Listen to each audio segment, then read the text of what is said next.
Hello mga lods. Ayan, nakaluto na ako. Ayan ang niluto ko. Ayan, sarsyadong tilapia.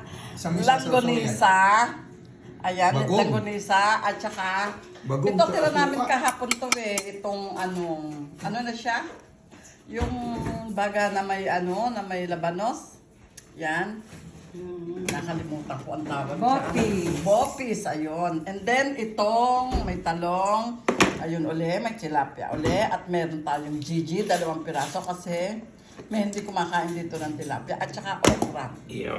Sasawsaw natin sa bagong na ginisang bagoong na may suka. Or kaya doon sa may tilapia. Ayan. O doon sa may kamatis. Yan ang ulam namin for today. At saka may tira kami ditong walang kamatayang alimango, mga lods. Ayan, super taba. Kaya hindi na nakain. Ay, gusto ni King yan. Wag mo na ito. Ayan ang mga ulam namin. Bye-bye. Salamat.